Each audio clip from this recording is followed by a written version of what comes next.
Okay, hi everybody, and welcome. It is so great to be here with you all. Well, first of all, welcome to our Ocean Climate Conversations webinar, where we dive into issues at the intersection of climate change, the ocean, and society. My name is Jenna Valente, and I am the Healthy Ocean Coalition Coordinator. I'm also the Ocean Policy Manager for the American Littoral Society, and I will be serving as the moderator for this discussion.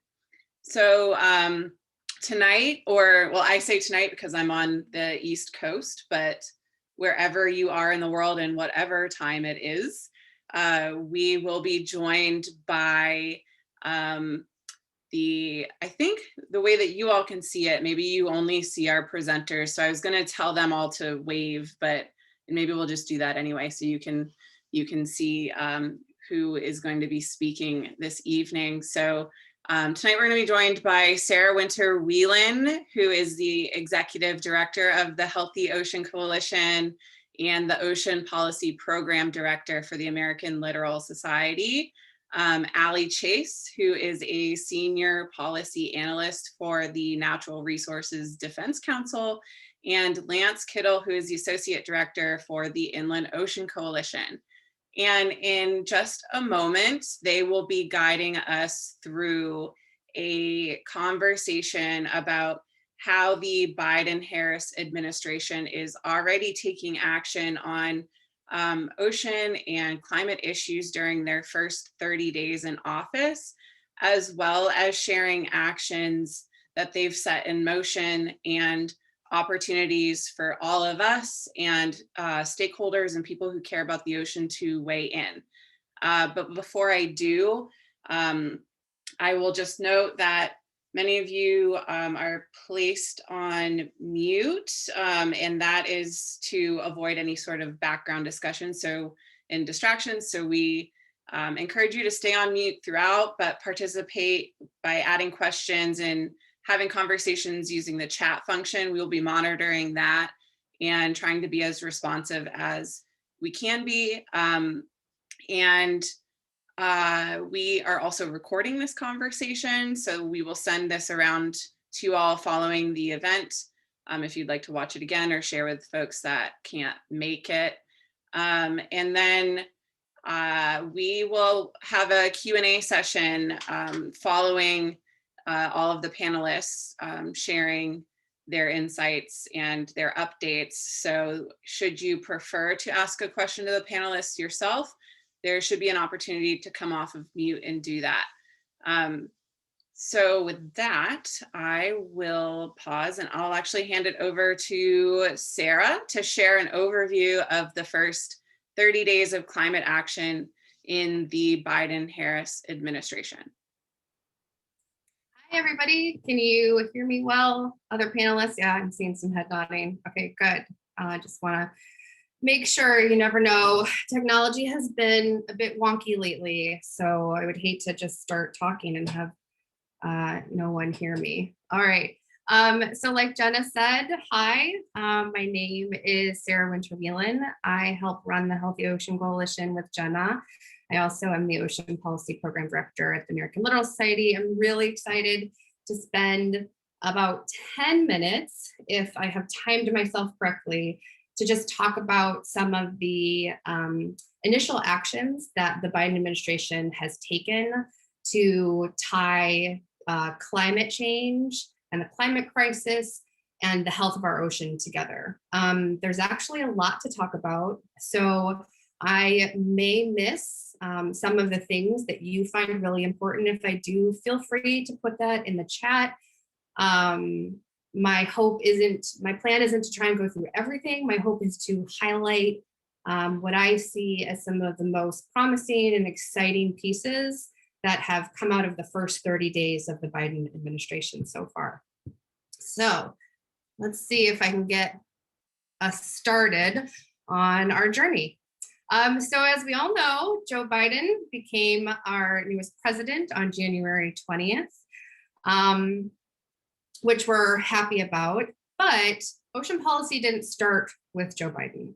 Ocean policy crafted by the federal government has been something that has been happening since the 1800s, and the modern era ocean policy started around the 1960s. I am not doing a history lesson tonight. No one is interested in that.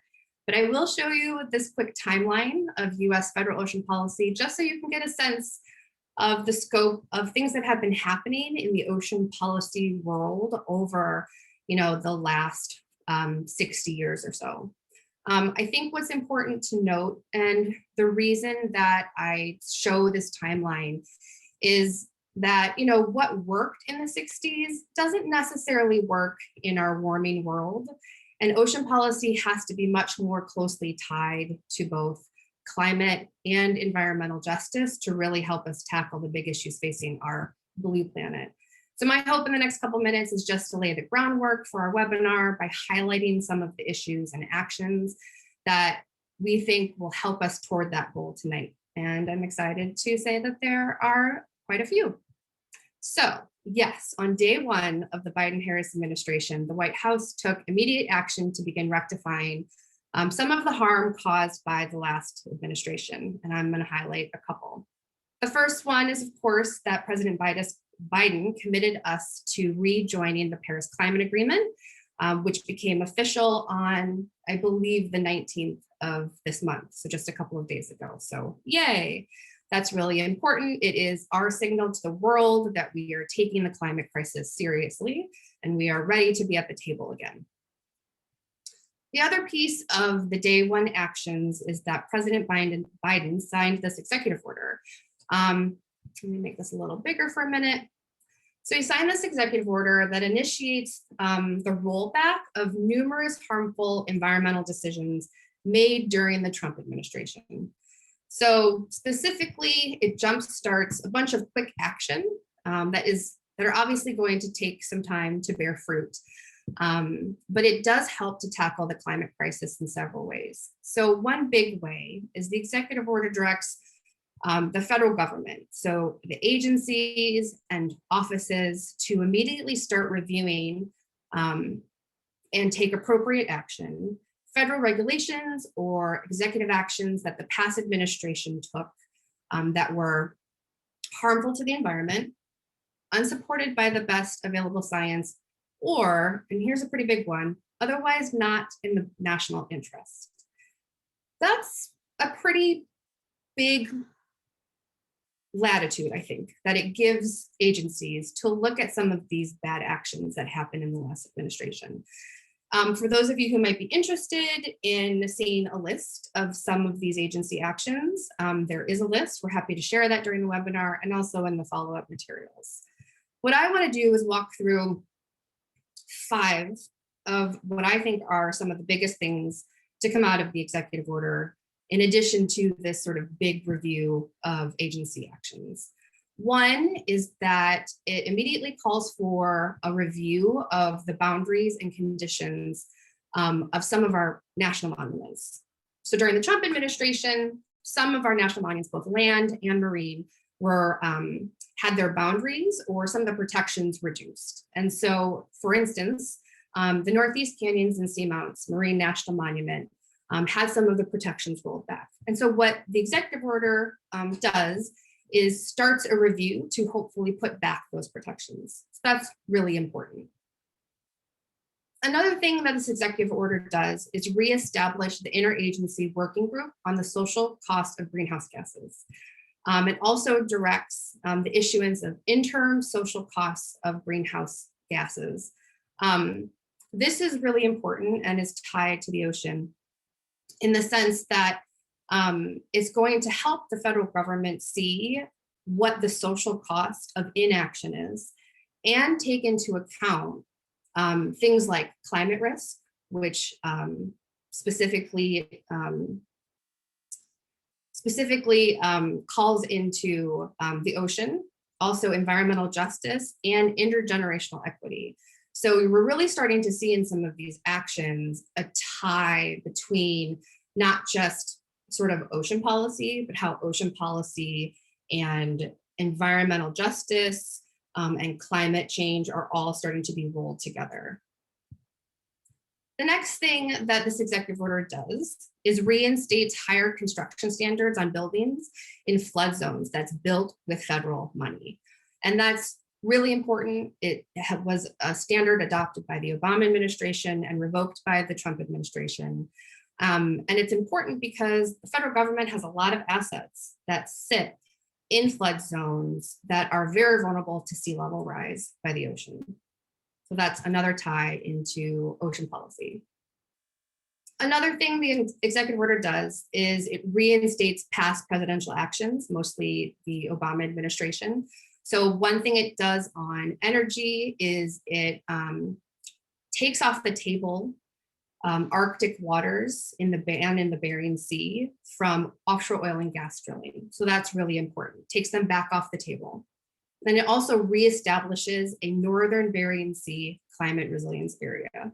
So those are two really big pieces for climate action. And then finally, I know that's a lot. I feel like I'm whipping pretty quickly through these things. But what I hope I'm doing is giving you a sense of where the administration is headed just 30 days into the first term of this administration. So the final thing that I wanted to highlight that this executive order does is that it revoked the presidential permit granting the Keystone XL pipeline. So that's obviously pretty important for a lot of reasons. Okay, take a deep breath. That was day one. So now fast forward just 7 days to the actual first week in office. And the White House went ahead and had focus days where it took a bunch of presidential actions focused on specific issues. One day was entirely focused on the climate, and it too launched numerous new efforts linking the ocean and climate. So I'm just going to walk through a couple of those, and hopefully all of this helps tee up our conversation for the rest of the webinar. So here's the executive order that I'm going to talk about. It's a big executive order. There's a lot to it. So again, I'm not going to hit everything in the executive order, but I am going to talk about the ones that tie most directly to ocean climate action. A set of things that it does that I didn't really have the ability to create a pretty picture around is it creates a set of new bodies, the most important being these three. One is the White House Domestic Climate Policy Office, which also creates the Climate Envoy, which is currently being held by John Kerry.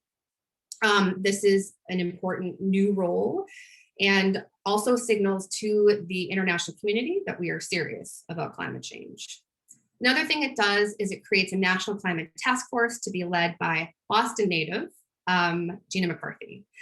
This national climate advisor role and the task force is also really important and a new role.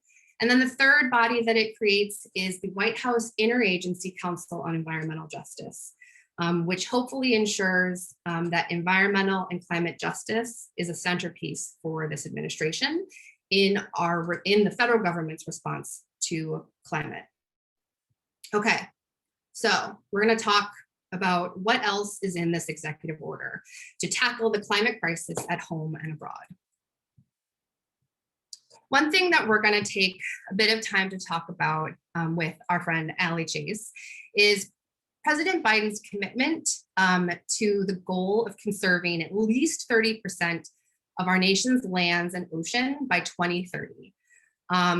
This is a really important goal. It gives us 10 years. And the executive order also launches a process for stakeholder engagement, which at the HOC we're huge fans of. And so it calls in landowners, fishermen, tribes, states, territories, local officials, and folks like you and I to help identify strategies for how we successfully get to protecting 30% of our lands and waters by 2030.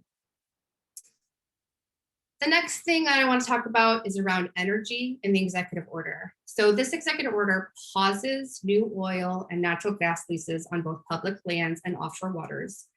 It launches a rigorous review of all existing leasing and permitting practices related to fossil fuel development on public lands and waters. And then also calls for identifying steps that can be taken to double renewable energy production from offshore wind by 2030. So those are some pretty big things around shifting from offshore oil and gas to renewables. And it shows a big shift between the former administration and the current one. And then the last thing that I want to leave us with, which I think is pretty exciting, is the establishment of a civilian climate corps that will be charged with coastal restoration projects and other restoration efforts as well. The development of a strategy around creating this corps is due in the next 90 days.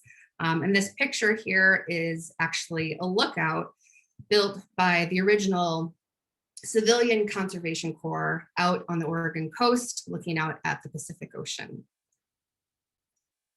So again, I know that I went pretty quickly through all of those. I hope what I have laid out is just sort of an overview of where the shift from the previous administration to this current administration is happening, and how much more intricately ocean and climate conservation and environmental justice are going to be tied together, which is really important if we're going to truly tackle the climate crisis.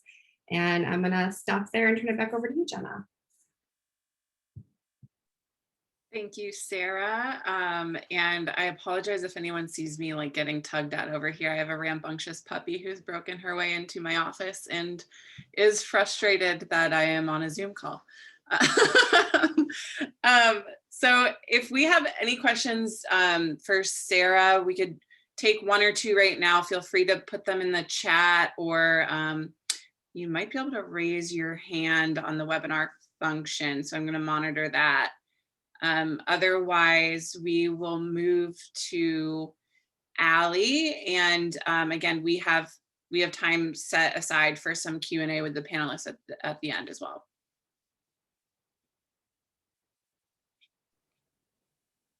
Okay, so seeing no hands raised, we will go ahead and turn it over to you, Allie, to talk a little bit more about 30 by 30.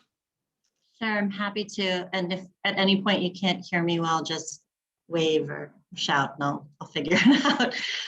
Thank you so much for having me on this. And we're really excited about 30 by 30 being included in the climate EO. Leading scientists have been calling for protection of at least 30% of the planet's natural lands and waters and 30% of its ocean areas by 2030 for some time now.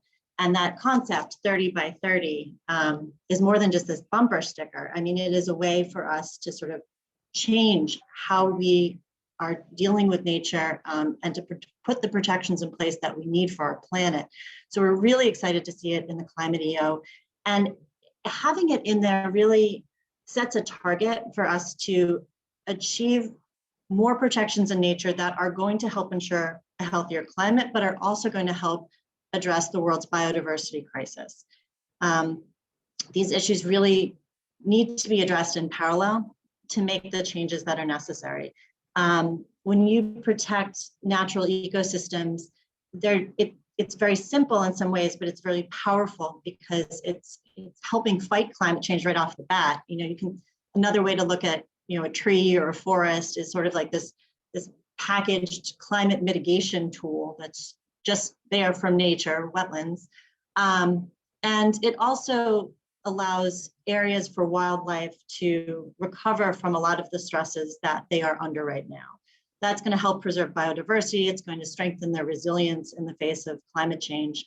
You can think of it as places like national parks and then our ocean counterpart, like a marine protected area. So the language that's in the climate EO calls for a number of federal agencies led by the Department of the Interior to, within 90 days, develop a report for this new White House National Climate Task Force. And the report should recommend steps that the US is going to take together with stakeholders to achieve 30 by 30. The report should include guidelines for determining what qualifies for conservation, identify ways that it's going to measure progress, and And again, they've really put a lot of emphasis on the need to develop the plan in coordination with stakeholders, everyone from agricultural interests, farming communities, to forest landowners, to fishermen. There's also an emphasis both in this piece, but also I think just more broadly throughout the sort of whole tone that the administration is taking about the need to really pull in the tribal viewpoint in a real way, in a meaningful way that's been missing for quite some time. And you can even question whether or not it's ever really been done well. It's going to bring a number of different voices to the table. Hang on just one second. Sorry. It's going to bring a lot of different voices to the table that have been left out of the decision-making process, or really had to marginalize their role in the decision-making process before to try and reach this objective. The thing that's really hard to talk about right now is just exactly what that process is going to be, what the questions that I hear from everyone, including myself, is what counts as protection, what counts as conservation, and what is the process that we're going to do to bring this together. And I know that a number of our groups have immediately jumped on this and are really excited, and we want to get started and we want to know exactly what to do. And I can tell you that the sense that I have right now from the administration is they want to do this thoughtfully. They really want this to be meaningful, and they're not giving lip service to this idea of oh, we're going to bring stakeholders together. They're really trying to think through, how do we do that? How do we bring tribes together? What are we going to, we're going to have regional discussions about this. How is this going to work? And so some of the information I had certainly hoped I'd have for all of you on today's call in terms of, well, here's the process and here's exactly what's going to happen. I don't have those answers yet. I mean, part of it is they're still filling in a lot of those seats in the administration, but I think honestly, the sense I get is that a far bigger part of the discussion right now is what structures should we set up to have people involved in a meaningful way? And so once that happens, all of you on this call really hope that you can make time to be part of that conversation. But I can tell you at least a little bit, of my thoughts on 30 by 30 and sort of our goals for it. I think that to a large extent, particularly with the way the administration is thinking about this, what it looks like in any particular state is going to need to be informed by the local communities. It's going to have an understanding of the local resources, the landscapes, the species. Like it's really going down to the rural communities and the folks that are doing this work to ensure that those ideas are brought up to the surface and advanced. I think that the discussion of science is one that we're talking a lot about now, exactly how they're going to ensure that science leads this process, because you really want to make sure you're getting meaningful results out of a process like this. I mean, you don't do it for the fun of it, right? So like, it's wonderful to hear all the ideas, but you want it to result in something meaningful. And the part of that, I hope, will be by pulling sort of independent science bodies together and having them make recommendations about how this can be done in the most meaningful way, and giving that to communities so that they can advance this and come up with their ideas to give to the agencies about how we can do things better, how we can change things. I think the second part of wanting to move a process like this ahead is to ensure that protections that happen are durable. And that, I think, is where the stakeholder engagement really comes in. And so they set this timeline of 90 days to develop this report, but I would not be surprised if the report itself calls for actions that continue far beyond those 90 days, not just because it'll be using particular tools that we have that have existing processes to move through, but because I think that in order to do this in the way that they seem to really want to advance things, it takes time. I mean, you have to sort of move at the speed of trust. And there's a lot of trust that needs to be built up with the federal government, I think, right now. If this is done right, in addition to like meaningful protections, we should also be able to sort of create more access to nature, a more equitable access to nature. Part of that is about centering tribal sovereignty, which, as I mentioned, has not really been done well. Sort of like the understatement of the year, but the other part of that is just looking at some of the data that has come in around that. We're about 74% of communities of color and 70% of low-income communities in the United States live in what is considered a nature-deprived area. And so is there a way that as we start to think about this, we can ensure that people everywhere have access to nature, have improved access to these places that I think everyone would agree that particularly over the past year, say, of a pandemic, you'd really like to just get out of the house and be somewhere else. And I think that to the extent that we're able to do that, that would be great. I'd leave one last thing. I want to just, we've talked about this, it's a big idea. It's a really big concept. It's hard to get your arms around it, and I can understand why an administration would want to make sure that they do the rollout for something like this right. I will leave you with the fact that in terms of support for this concept, we did work with ALG, which is a pollster, and the nationwide polling that they conducted for us just reveals an extremely strong base of support for the concept of 30 by 30. And we didn't pull any punches in the description either. We were very clear about like what it would do. And 4 out of 5 voters in the US favor a plan to protect at least 30% of America's land, ocean areas, and inland waters by 2030. And they understand that doing this is going to lead to protections in terms of clean air, clean water, health protections.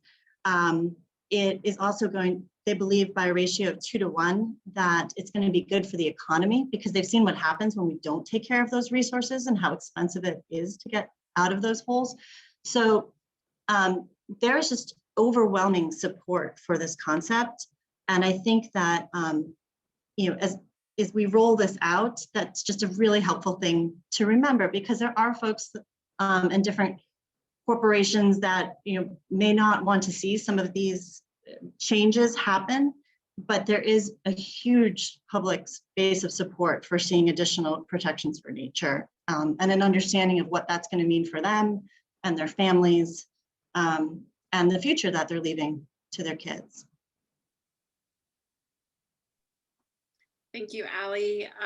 And if anybody has a question, I see a comment in there about, I think you're spot on, Judith. I think that the wording is oftentimes very confusing in a place where we can get lost and where some of that process can get really messy. So that's a really great observation.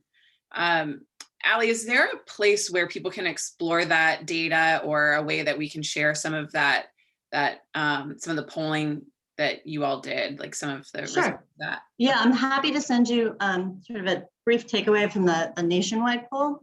No problem at all. And I wasn't following the comments, but I totally agree. I mean, I think sort of what we define as protected and what the administration decides that it wants to value as part of this process is really key. And that's one of the reasons that at least NRDC is pushing really hard on the science piece. I know a number of other groups are too. I think that having an independent view of this, there's a lot of literature out there about which benefits convey which sort of protections. And I think that we need something like that. I completely agree with you too about the sanctuaries. I don't think it's just about the fishing protection though. I mean, I think that there's a lot of different activities that occur within the sanctuaries, and they don't always provide that sort of strong protection that areas need to recover. And I think that one of the things that's so key about 30 by 30 is like we really have to keep our eye on the goal of the reason we're doing this is to help ensure these places are resilient, at least in the oceans, to ensure that these places are resilient in the face of climate change. And the best way that we know to do that is to ensure that there are places that can be left to recover, and to ensure that you have that sort of strong protection that you can see in like a sort of national park type setting on land. So I'll stop there, but I'm happy to go on and on about this, but I know that Lance is waiting. Thank you. And yes, I saw that Melissa asked if the same question I asked Ali. So we'll be sure to share that polling information with you all in the follow-up materials. Okay, yeah. So let's turn it over to Lance Kittle from the Inland Ocean Coalition to share some more perspectives from the inland and landlocked states and from the grassroots advocacy side of ocean climate action. Thanks, Jenna. And a quick thank you to Sarah and Ali for providing me with plenty of material to talk about. I know that there's been a lot happening in the past 30 days, and I do want to provide the inland perspective and just kind of some of the grassroots advocacy side, but I do also want to touch on the gravity of the global perspective as it pertains to 30 by 30 as well. As we all know, 30 by 30 is very much focused in the context that we've been speaking about it in the United States, but by no means is it simply limited to our borders. It's a global idea, and there's a lot of support from other countries as well who are aiming to achieve very similar targets. And I think that this plays into why Sarah mentioned the importance of us rejoining the Paris Climate Accord, to be able to not only provide questions, but also some home-based solutions to this global network that is aiming to achieve these pretty high sustainability and conservation goals. It's more of an opportunity than we've had in the previous 4 years. So we really look forward to not only working with a global citizenship who are aiming to achieve these goals, but also working alongside each other at this point and really creating an equitable field for all of us to explore some of the problems and solutions that come with trying to preserve 30% of land and water by 2030. But I'll stop ranting and raving about what's going on in the rest of the world. Let's talk about what's happening in our own neck of the woods. I know that there are some of the attendees hanging out today in inland states, so a big shout out to them, but also to my coastal family. Hey to you as well. We've got some really, really important objectives, and there's some really awesome and pretty easy ways for us to engage not only ourselves, but our communities in practicing advocacy and positivity and productivity in order to achieve some of the goals that are outlined in not only 30 by 30, but the Ocean-Based Climate Solutions Act, as well as the Ocean Climate Action Plan. So those are the three arenas I'll try to quickly discuss without going down too many rabbit holes. So Ali, just again, thank you for all of the awesome 30 by 30 info. I really want to speak to exactly what you said about how incredibly important this goal is, especially in terms of allowing for our natural areas to recover from human intervention. It's been noted that I believe 45% of wetlands have been lost already, and there's some really staggering numbers as to how much of our natural area has been not only subjected to human intervention, but sometimes to the degree of species and habitat loss permanently as well. So the best way that we as individuals can go about discussing some of these numbers is to, one, have the numbers correct, which fortunately there's plenty of 30 by 30 fact sheets that you can find online. And we as an organization are also happy to supply some supplemental information on 30 by 30 in terms of messaging, just to be able to have a conversation about the topic. And Ali, you also mentioned something that's really important to discuss as well, and that's the idea of conservation on the private land scale. We know that 60% roughly of the land in the United States is private land, yet only 3% of that is actually conserved, right? A majority of our land is used for some sort of developmental goal or for some resource that's found on that land. And so being able to provide areas that allow not only the ecosystems, but the biodiversity to rest and restore to hopefully something a little bit better than kind of bare minimum is super important. And being able to convey this topic in a conversation, whether it be with your neighbor or with your local legislators, is super important. So that was kind of a long-winded way of saying, you know, just be sure to know what you're talking about, but also that this message is very important. And it's not a message that only goes to one group of people. We're talking about 30% of land and water in the same bill, and this is monumental. We know that for years, we've seen so many land conservation bills try to pass, or ocean conservation, whether it be marine protected areas or just a simple delegation of an area to be protected. So the idea here is that by incorporating as many voices as possible, we're able to create the most pragmatic solutions, because there will never be just one, to some of the problems and solutions that are mentioned in 30 by 30. So again, 30 by 30, an incredible goal. We have to talk with as many people that we can about it to raise not only awareness that it's trying to achieve a very achievable goal if we all work together, but there's also a really big need for us to protect, restore, and conserve what we already have. All right. Ocean-Based Climate Solutions Act was introduced by Raul on October. And this is a very interesting piece of legislation in the sense that this is one of the first times that we've seen the ocean become a solution rather than what we're trying to fix in the first place. So the Ocean-Based Climate Solutions Act points out in several instances why the ocean is really important to next steps in becoming a sustainable and resilient society.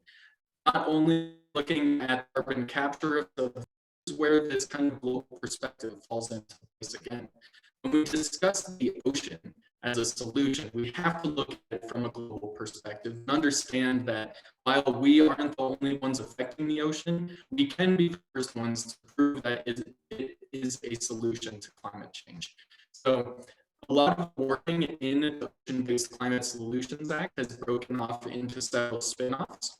Assuming we'll probably be hearing more of that as the senators or your House representatives. If you don't know who they are, there's some really simple ways to find that out on the internet. Just simply Googling your House of Representatives and plugging in your zip code will give you all the contact information you need. But the Ocean-Based Climate Solutions Act has some very newly introduced wording that I think every representative should have some time to review and truly understand the impact of the ocean on not only coastal but inland communities.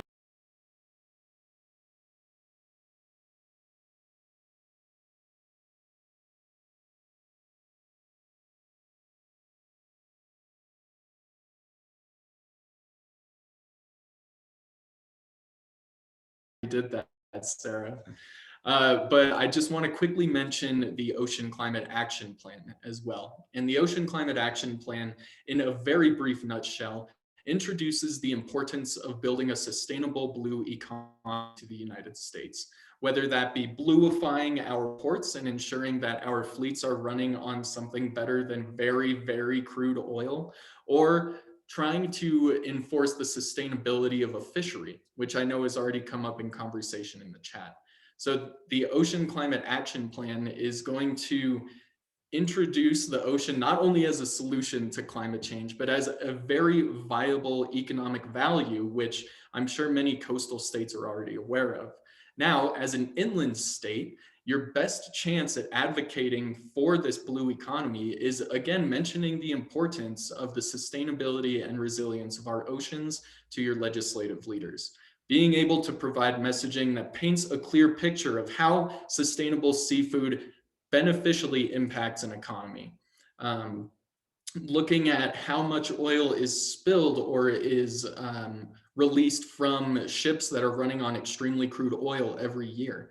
It's, again, a very comprehensive look at how we can use the ocean as a solution to not only the climate, but also our economy, and integrate sustainability and resilience into the measures, acts, and bills that are going to get us to that next step to hopefully protect 30% of our land and water by 2030. So again, sorry, I get really excited and I talk fast about these topics, but there was a lot to cram in there. And I know I missed some things, but I would love to pass it back to Jenna so we can answer some of your questions. So yeah, thanks everyone.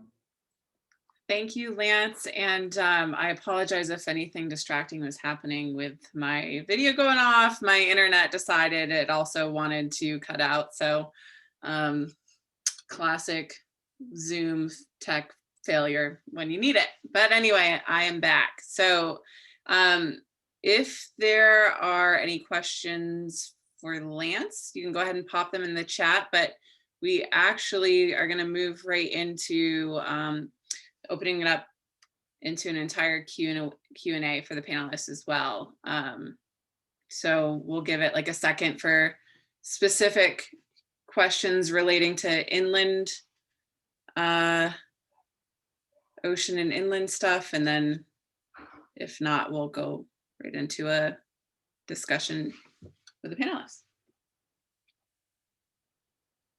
I did such a good job. No one has any questions. Amazing. Everybody's ready to go. Yep. All right. Well, in that case, oh, okay, here we go. Let's see. So sharing their greetings from landlocked Colorado.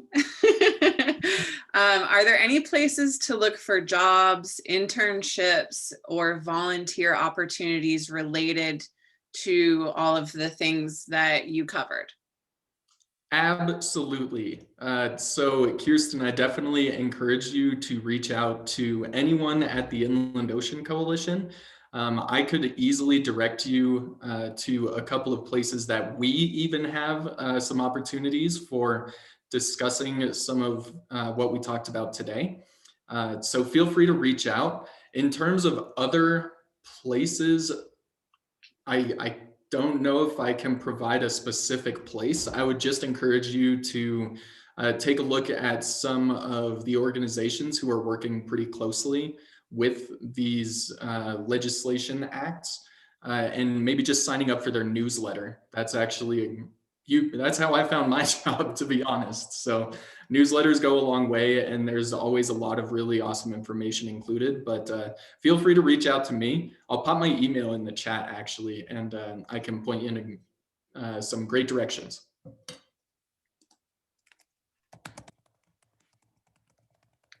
Great, and I'll actually jump in there too. So even though the management team of the Healthy Ocean Coalition is very small but mighty in that it's me and Sarah and our other colleague, Jen Felt from Conservation Law Foundation. You know, our goal is eventually to be able to expand. So fingers crossed on that, because we certainly could use more capacity in that sense. But joining the Healthy Ocean Coalition is a great way to connect with the broader ocean community.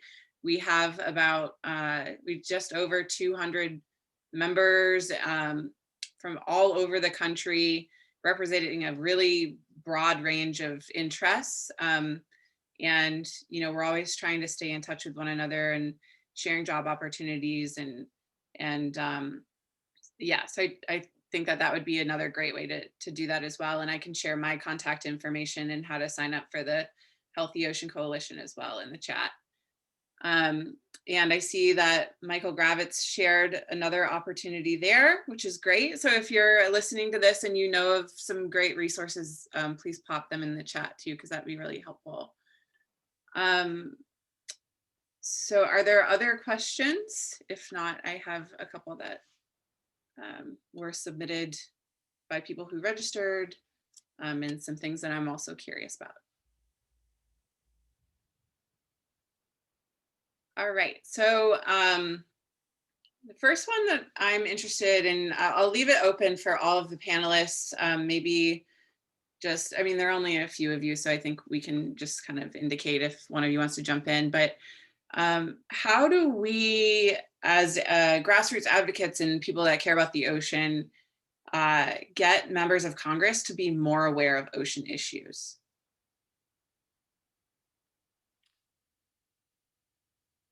I'll maybe kick it off. I mean, I think that the opportunities that folks have to connect with folks in district, even if it's virtually, and then to make sure that that message gets carried to their actions in DC is really key. And even though there's so much support for 30 by 30 right now among the public, what the folks on the Hill are largely hearing is that, for example, around the ocean side, the fishing community hates it. Now, that's not true. Like there's shades of gray and everything, right? But you need to be able to talk about the value of identifying places for strong protections and for the need to ensure that we have areas of resilience, and get that message out there too, because otherwise there's only one piece that's getting picked up in the legislature, and a lot of the questions that I think we're struggling with now in terms of like, well, how are things going to be defined and the process, and I think once we have better answers on that, that's going to address a number of concerns that folks on the Hill have and that the folks that are calling the Hill also have. But I think that just being able to convey support for different ideas that come up, either be it like the Ocean-Based Climate Solutions Act or other things, and really like not just when you see something negative that you are concerned about and you want to stop, but also something positive to call in and show the support that exists. That's just really key, because a lot of times, if it's we all suffer from this, right? If something's going well, you don't feel like this need to like get on this, like great, one less thing I have to worry about. But if you don't sort of connect and express the support that exists for that, in that case, they're only hearing the negative. So I actually think that being able to connect with your legislators is really key right now. Yeah, I just second that. I don't really have... We all do. It's just human nature. Yeah. But... yeah. I mean, you're right. They don't want to just hear when we're like, can you believe this is happening? We don't. And, for 4 years, that is in large part what they've been hearing from a lot of, the ocean conservation community, of like, oh, this is so bad, or, oh, not this again. And we have an opportunity to, I think what you speak to, Allie, too, is relationship building, right, with members of Congress, and how important it is that we don't just go to them when we need them to do something. We go to them when we have something to thank them for, or just education, and showing up over and over again that, I'm a constituent. Maybe I don't belong to an organization, but I don't need to for you to want to pay attention to what I'm saying. And the more they hear from you, and the more you build that relationship, the more opportunities you have in that office to make a difference around whatever issue it is that you find important and you want to eventually maybe sway them on, or what have you. So until I got into this work, I didn't really quite understand that it's truly about building a relationship and continuing to, time and time again, go back to folks, even when there's turnover in the office. So I'll just add that, please. Yeah, what you're saying, Sarah, is really interesting from the inland perspective as well, because this is probably the first time a lot of people are feeling empowered enough to feel that their voices are being heard. And fortunately, we're actually coming up on an Ocean Climate Action Plan Hill Day, because I know sometimes even just finding who you're supposed to talk to can be one of the most hard steps to take, right? It's the hardest step to actually connect with them. So I'm about to drop a link in the chat for anyone who would like to sign up to participate in the virtual Hill Day, which will connect us directly with staffers and legislative leaders in Washington, D.C. to talk about some of the very topics we talked about today. But I do think that first step can be trepidatious, and fortunately we're in a position now that we can take them together and take them in stride and really feel like our message is being heard. Thanks, Lance. And just because you mentioned a few ways that people could take immediate action following this event, I think that we can follow up on that with, can you all share some of your thoughts on what are immediate next steps that people can take to advocate for some of the issues that we discussed during this webinar, and where can people go and what can they do to learn more about advocating for ocean protection? Yeah, I'll jump in really quick and shamelessly plug our Inland Ocean Ambassadors virtual online training. We are just about to kick off our first cohort for 2021 on Thursday. So unfortunately, the time to sign up for that has passed, but we are planning to host the virtual training 3 times this year. And each training covers a wide variety of topics, from plastic pollution to advocacy in your hometown, to some of the other issues and answers that are, I guess, plaguing, but the answers wouldn't be plaguing, that are surrounding our oceans today. So we try to cover a lot of different topics, and Sarah and Jenna are also some of our awesome speakers of past meetings. So we try to bring in great guest speakers for every session as well. And I can also link that in the chat below. I think Lance really has that question covered. I think that as additional information rolls out about what public outreach is going to be like around the 30 by 30 topic, I will definitely share it with you, Jenna, and you, Sarah. And if folks are on the Healthy Ocean listserv, Healthy Ocean Coalition listserv, they would get that information. Yeah, I think that's probably, I think that's really a great place to go around that, because I'm not sure when we'll see sort of that next step, but I know that it will be coming.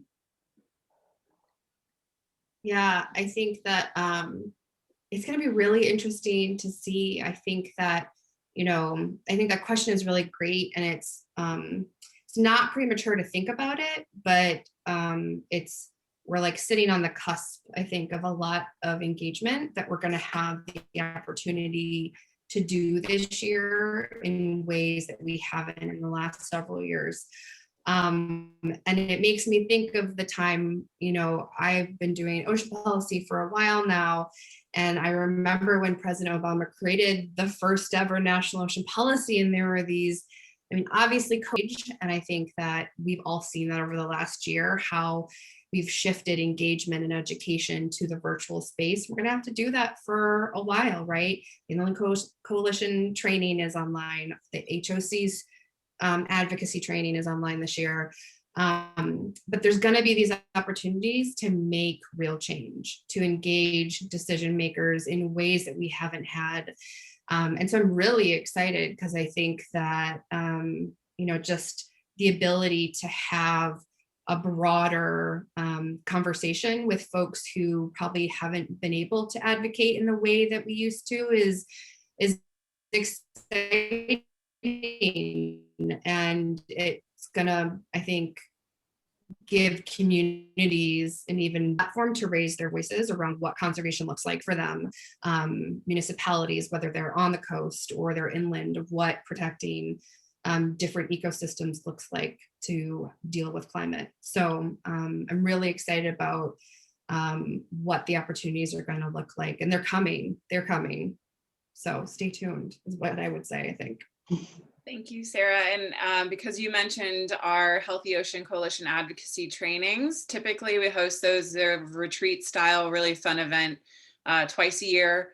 in person, but given our current reality, we are moving into the virtual space, or have been in the virtual space with all of you for, about a year now. But we actually are accepting registration and applications for our upcoming ocean advocacy training is starting in March. So I'm going to drop the link to that in the chat. Should anybody be interested in learning more, you can find out a little bit more information there about what we're planning to cover, but you can also reach out to me or Sarah if you'd like to chat more about what our virtual trainings look like. And we welcome you to share that with your networks and anybody that you think would be interested in participating in something like that as well.